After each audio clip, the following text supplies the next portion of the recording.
శాంతి. ఈరోజు Murali date 29 October 2023. అవ్యక్త BapDada Murali. Revise date 27/2/1996. ఈరోజు మురళి హెడ్లైను సత్యత యొక్క పునాది పవిత్రత మరియు దానికి గుర్తు నడవడిక లేక ముఖములో దివ్యత. బాబ్దాదా చెప్తున్నారు, ఈరోజు సత్యమైన తండ్రి, సత్యమైన శిక్షకుడు, సత్యమైన సద్గురువు తన నలువైపులా ఉన్న సత్యత యొక్క శక్తి స్వరూప పిల్లలను చూస్తున్నారు. సత్యతకు పునాది పవిత్రత. సత్యతకు ప్రత్యక్ష ప్రమాణముగా ముఖము మరియు నడవడికలో కూడా దివ్యత అనేది ఉంటుంది. ప్రపంచంలో కూడా అనేక మంది ఆత్మలు స్వయాన్ని సత్యవాదులము అని చెప్పుకుంటూ ఉంటారు, లేక ఇలా భావిస్తారు. కానీ సంపూర్ణ సత్యత అనేది పవిత్రత యొక్క ఆధారం పైన ఉంటుంది. పవిత్రత లేకుంటే సదా సత్యత అనేది ఉండజాలదు. కనుక మీ అందరి పునాది ఏది? పవిత్రత కదా. పవిత్రత ఆధారం పైన సత్యత యొక్క స్వరూపము స్వతహాగా ఉంటుంది మరియు సహజముగా ఉంటుంది.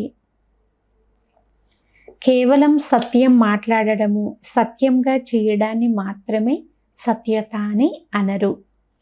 కానీ అన్నింటికంటే మొట్టమొదటి సత్యము దేని ద్వారా అయితే మీలో పవిత్రతా శక్తి లేక సత్యతా శక్తి వచ్చిందో ఆ మొదటి విషయము ఏమిటి అంటే మీరు మీ సత్య స్వరూపాన్ని తెలుసుకున్నారు. నేను ఆత్మను. ఈ సత్య స్వరూపం గురించి మొదట మీకు తెలియదు, కానీ మీ స్వరూపాన్ని తెలుసుకోవడమే మొదటి సత్యము. శరీరం యొక్క లెక్కతో నేను పలానా అని ఏదైతే అనుకునేవారో అది సత్యస్వరూపం అవుతుందా? మొదట మీ స్వస్వరూపాన్ని, తరువాత తండ్రి యొక్క సత్య పరిచయాన్ని తెలుసుకోవడమే సత్యస్వరూపము. మీ సత్యస్వరూపాన్ని మరియు తండ్రి యొక్క సత్య పరిచయాన్ని మంచి రీతిగా మీరు తెలుసుకున్నారా? మూడవ విషయము, ఈ సృష్టి చక్రాన్ని కూడా సత్యస్వరూపంతోనే మీరు తెలుసుకున్నారు. ఈ చక్రం ఏమిటి, ఇందులో నా పాత్ర ఏమిటి అని మీ పాత్ర గురించి మంచి రీతిగా స్పష్టముగా తెలుసుకున్నారా? మీ పాత్ర బాగుంది కదా. సంగమ యుగములోని పాత్రను అన్నింటికంటే కూడా మంచి పాత్ర అని అంటారు. కానీ దేవాత్మల పాత్ర కూడా విశ్వంలో పూర్తి చక్రంలోని ఆత్మల కంటే కూడా శ్రేష్టమైనది. ధర్మాత్మలు, మహాత్మలు కూడా పాత్రను అభినయిస్తారు, కానీ వారి ఆత్మ మరియు శరీరము రెండూ పవిత్రముగా ఉండజాలవు. కానీ దేవాత్మలైన మీ శరీరము మరియు ఆత్మ రెండు కూడా పవిత్రముగా ఉంటాయి. పూర్తి కల్పం అంతటిలో ఇక ఏ ఇతర ఆత్మలు ఇలా ఉండరు. కనుక పవిత్రత యొక్క పునాది మీకు తప్ప ఏ ఇతర ఆత్మలకు కూడా ఇంత శ్రేష్టముగా ఉండదు. మీకు దేవాత్మల పాత్ర గుర్తుందా? బాబా అడుగుతున్నారు, పాండవులు మీకు గుర్తుందా? దేవాత్మలలో పవిత్రత సహజ రూపంలో ఉంటుంది. మహాత్మలు కూడా స్వయాన్ని పవిత్రముగా చేసుకుంటారు, కానీ చాలా పురుషార్థంతో, సహజంగా మాత్రం కాదు. వారి పవిత్రత సహజంగానూ ఉండదు, స్వాభావికంగానూ ఉండదు. కానీ అర్ధకల్పము మీ పవిత్రత జీవితము సహజముగా కూడా ఉంటుంది మరియు స్వాభావికంగా కూడా ఉంటుంది. కానీ అక్కడ ఎలాంటి పురుషార్థము ఉండదు.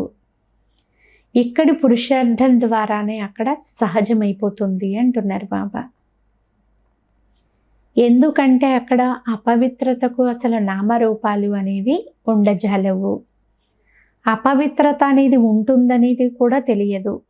అందువలన మీ పవిత్రత యొక్క ప్రాక్టికల్ స్వరూపము దేవత లేక దివ్యత.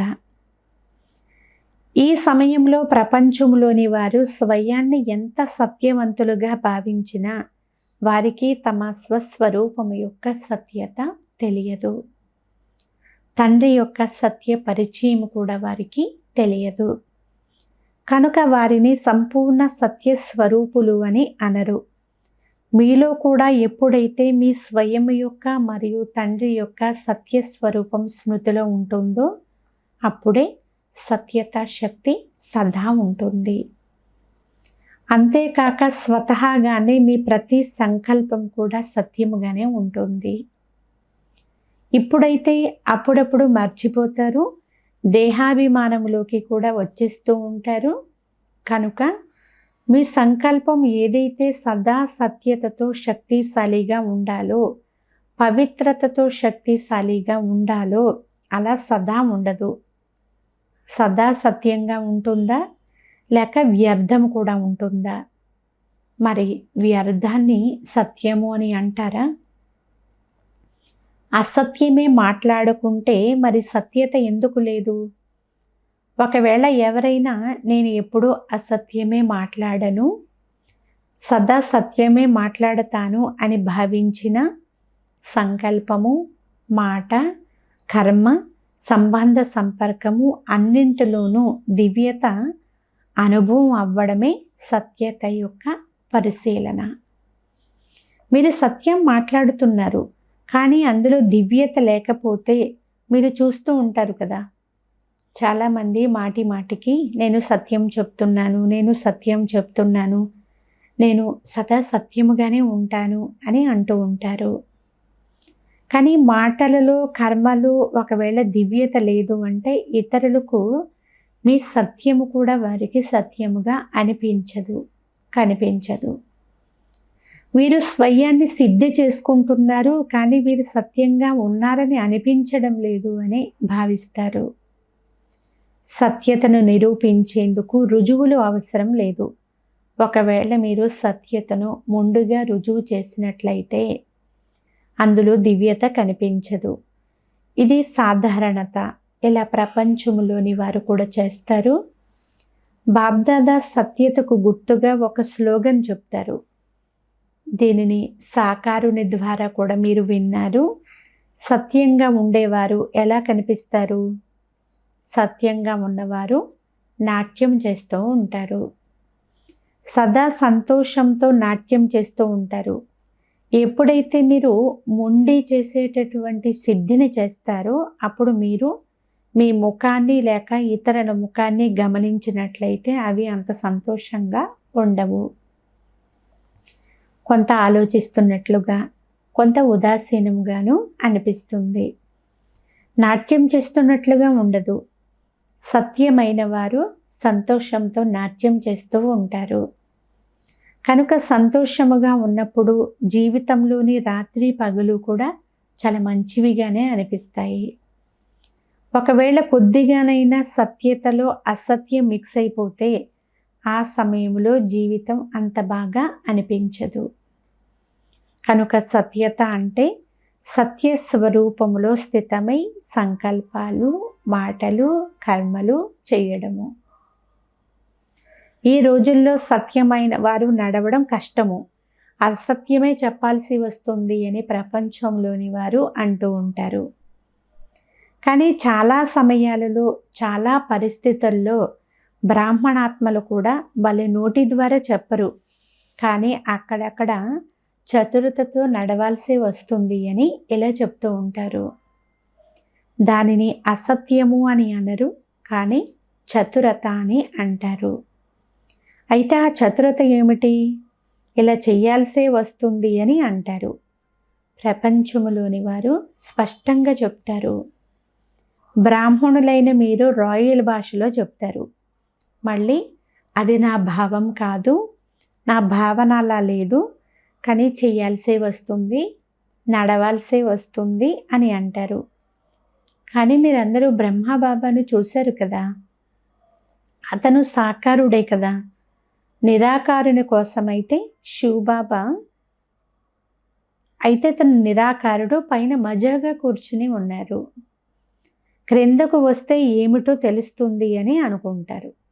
అంటే శివబాబా గురించి కొంతమంది పిల్లలు ఇలాగ కూడా అనుకుంటూ ఉంటారు. కానీ బ్రహ్మబాబా అయితే సాకార స్వరూపంలో మీ అందరి జతలోనే ఉన్నారు. ఇంకా విద్యార్థిగా కూడా ఉన్నారు. అంతేకాక సత్యత మరియు పవిత్రత గురించి ఎంత వ్యతిరేకత జరిగినా చతురతతో నడుచుకున్నాడా?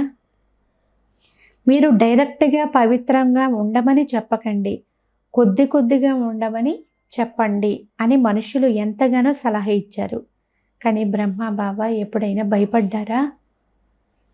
సత్యతా శక్తిని ధారణ చేయడంలో సహన శక్తి కూడా చాలా అవసరము. సహనం చేయాల్సి వస్తుంది, వంగి ఉండాల్సి వస్తుంది, ఓటమిని అంగీకరించాల్సి వస్తుంది. కానీ అది ఓటమి కాదు.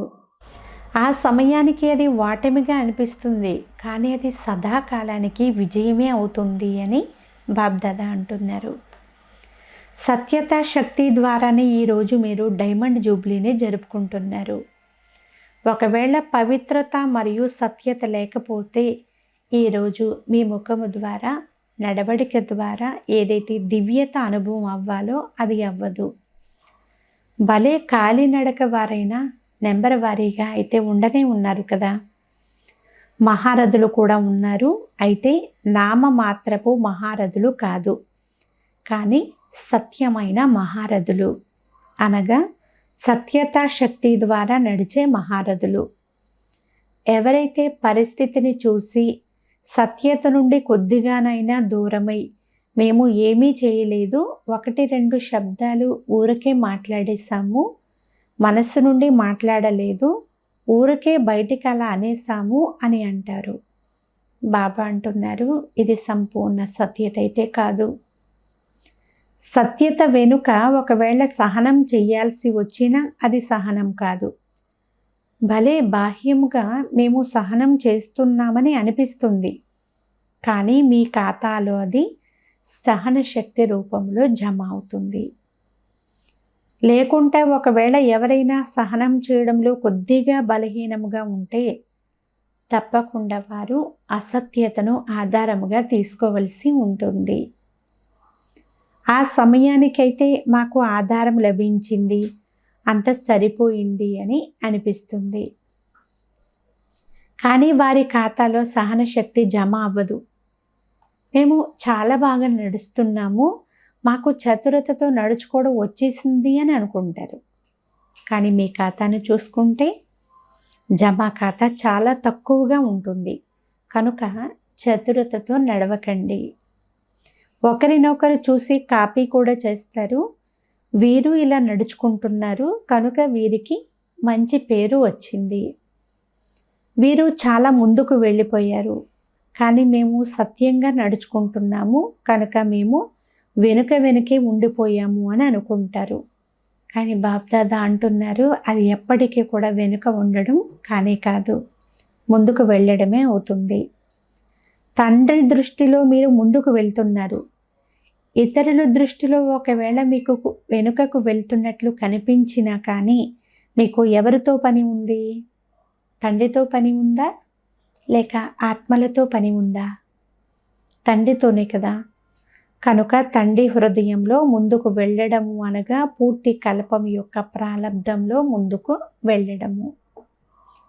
ఒకవేళ ఇక్కడ ముందుకు వెళ్ళాలని ఇతర ఆత్మలను కాపీ చేస్తే ఆ సమయానికి మీకు పేరు వస్తుంది, గౌరవం వస్తుంది, ఉపన్యసించే వారి లిస్టులోకి వస్తారు, సెంటరు సంభాళించే వారి లిస్టులోకి వస్తారు.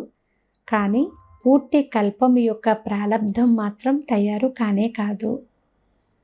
దీనికోసం బాబ్దాదా ఏమంటారు అంటే, శ్రమ చేశారు, బీజం వేశారు, వృక్షాన్ని పెద్దదిగాను చేశారు, ఫలాలు కూడా వెలువడ్డాయి, కానీ కచ్చా పండును తినేశారు. అనగా సదాకాలానికి ప్రాలబ్ధము అనే ఫలము సమాప్తమైపోయింది. కనుక అర్ధకల్పం కొరకు పేరు, గౌరవం, హోదా కావాలనుకుంటే కాపీ చెయ్యకండి. ఇక్కడ మీ పేరు లేకపోయినా తండ్రి హృదయంలో మీ పేరు మొదటి నెంబరులో ఉంటుంది అనేది గుర్తుంచుకోండి. కనుక మీరు డైమండ్గా అవ్వాలి అనుకుంటే ఇవన్నీ చెక్ చేసుకోవాలి అని బాబ్దాదా అంటున్నారు. కొద్దిగా కూడా రాయల్ రూపంలోని మచ్చ డైమండ్లో అయితే దాగి లేదు కదా. కనుక సత్యత శక్తి ద్వారా మీరు దివ్యతను ధారణ చేయండి. ఎంత సహించాల్సి వచ్చినా భయపడకండి. సమయానుసారంగా సత్యత అనేది దానంతటదే రుజువు అయిపోతుంది. సత్యమైన నావ కదులుతూ ఉంటుంది కానీ ఎప్పటికీ మునగదు అని గాయనం కూడా ఉంది కదా. చివరికి తీరానికైతే చేరుకుంటారు. కనుక మీరు నిర్భయులుగా ఉండండి. ఒకవేళ ఎక్కడైనా ఎదుర్కోవలసి వచ్చిన బ్రహ్మా బాబా జీవితాన్ని మీ ఎదురుగా ఉంచుకోండి. బ్రహ్మా బాబా ఎదురుగా ప్రపంచంలోని పరిస్థితులైతే ఉండినాయి, కానీ వాటితో పాటు వెరైటీ పిల్లలకు చెందిన పరిస్థితులు కూడా ఉన్నాయి. కానీ సంఘటనలు ఉంటున్న బాధ్యత ఉన్న సత్యత శక్తి ద్వారా బ్రహ్మా బాబా సదా విజయీగా అయిపోయారు. పిల్లల గొడవలు బ్రహ్మా బాబా చూడలేదా? బ్రహ్మా బాబా ఎదురుగా వెరైటీ సంస్కారాలు కలిగిన ఆత్మలు ఉండేవారు. కానీ ఇన్ని పరిస్థితులు ఉన్నా సత్యత యొక్క స్వస్థితి వారిని సంపూర్ణంగా తయారు చేసేసింది. కనుక మీరందరూ ఎలా తయారవ్వాలి? చతురులుగా అయితే అవ్వరు కదా. నేనేమి చెయ్యలేదు, కొంత చతురతతో అయితే నడవాల్సి వస్తుంది అని చాలామంది మాట్లాడతారు. కానీ ఇలా ఎప్పటి వరకు? కనుక సహనశక్తిని ధారణ చేసి అసత్యతను ఎదుర్కోండి. దాని ప్రభావంలోకి రాకండి. చాలామంది మేము మహారథుల్లో కూడా ఈ విషయాన్ని చూసాము, కనుక మహారథులను ఫాలో చేయాలి కదా. ఇప్పుడైతే బ్రహ్మా బాబా మా ఎదురుగా లేరు కదా, మహారథులు ఉన్నారు కనుక వారిని ఫాలో చేశాము అని అంటారు. కానీ ఒకవేళ మహారథులు కూడా ఇలా మిక్స్ చేస్తే, చతురతతో నడుచుకుంటే ఆ సమయంలో వారు మహారథులే కాదు అని బాబ్దాదా అంటున్నారు. ఆ సమయంలో వారు గ్రహచారంలో ఉన్నారు, అంతేకాని వారు మహారథులైతే ఆ సమయంలో కారు. కనుక బాబా ఏ స్లోగన్ ఇచ్చారు? ఫాలో ఫాదర్ చేయమన్నారా, లేక సోదరి సోదరులను ఫాలో చేయమని చెప్పారా? సాకార కర్మలో బ్రహ్మా బాబాను ఎదురుగా ఉంచుకోండి, వారిని అనుసరించండి. మరియు అశరీరులుగా అవ్వడంలో నిరాకార తండ్రిని అనుసరించండి.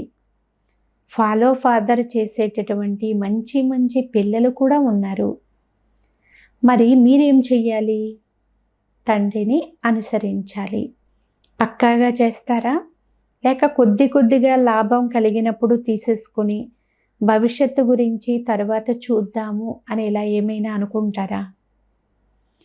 చాలామంది ఏమని అనుకుంటారు అంటే, భలే సత్యయుగంలో మేము తక్కువ పదవిని పొందుకున్నా కానీ సుఖముగా అయితే ఉంటాము కదా అని భావిస్తారు. దుఃఖమైతే ఉండదు, అన్ని ప్రాప్తులు ఉండనే ఉంటాయి. ప్రజలకు ప్రజలుగా ఉన్నా కూడా ఆ ప్రాప్తి అయితే ఉండదు. కనుక ఇప్పుడు మజా తీసుకుందాము, తర్వాత చూసుకోవచ్చులే అని అనుకుంటారు. కానీ ఈ అల్పకాల మజా శిక్షకు అర్హులుగా చేసేస్తుంది. మరి మీకు ఇది అంగీకారమేనా అని బాబ్దాదా అడుగుతున్నారు. కొద్దిగా శిక్షలు అనుభవిస్తారా? ఆ మజా కూడా తీసుకుంటారా వద్దా? అయితే 3 విషయాలను గుర్తుంచుకోండి: పవిత్రత, సత్యత మరియు దివ్యత. సాధారణ మాటలు, సాధారణ సంకల్పాలు, సాధారణ కర్మలు ఉండకూడదు. దివ్యత ఉండాలి.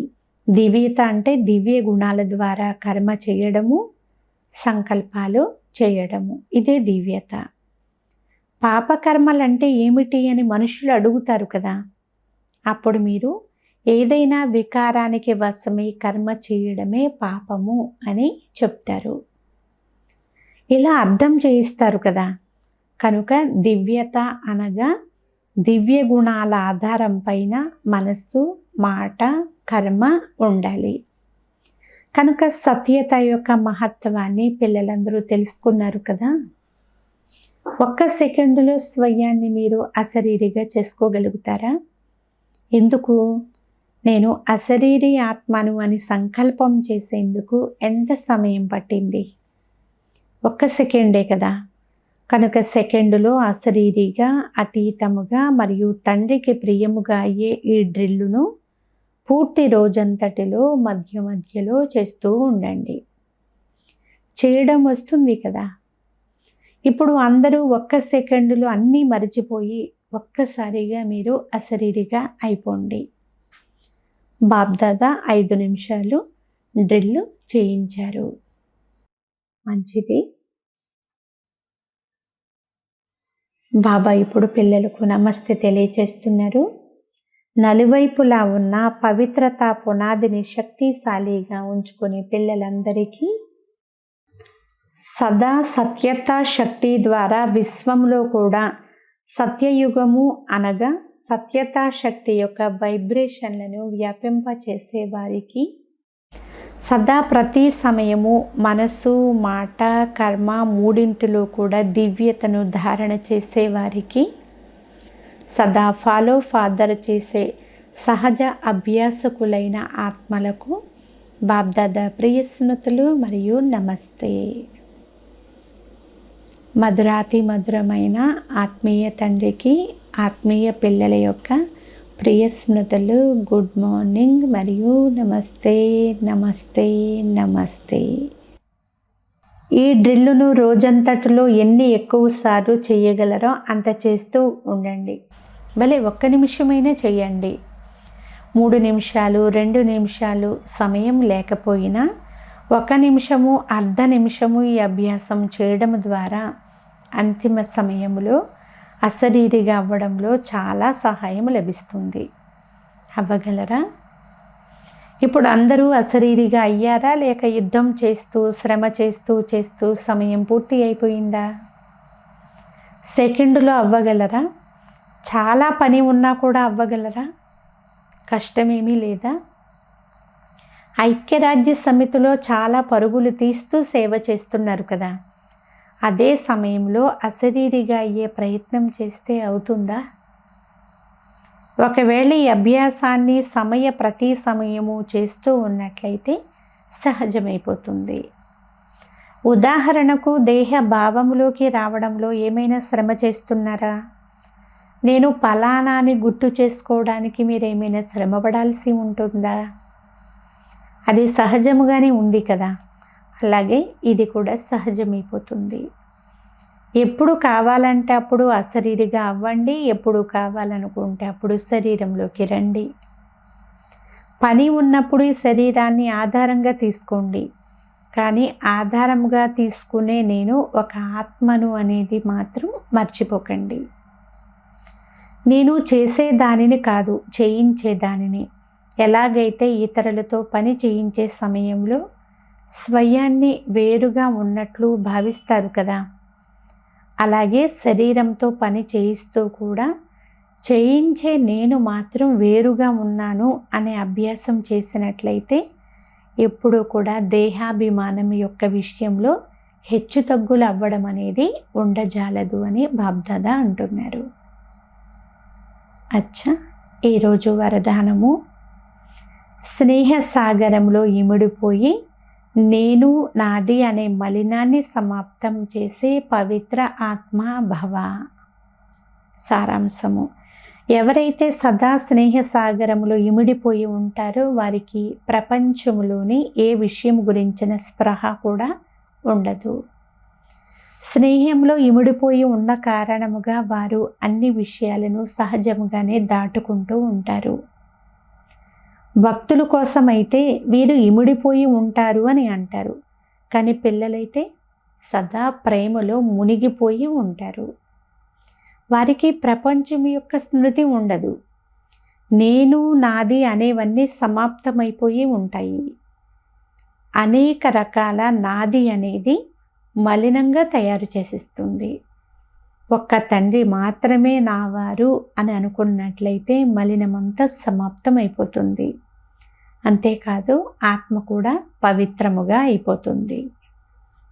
స్లోగన్: బుద్ధిలో జ్ఞానరత్నాలను గ్రహించడము మరియు ఇతరులతో గ్రహింపచేయడమే హోలీ హంసలుగా అవ్వడము. అచ్చా. ఓం శాంతి.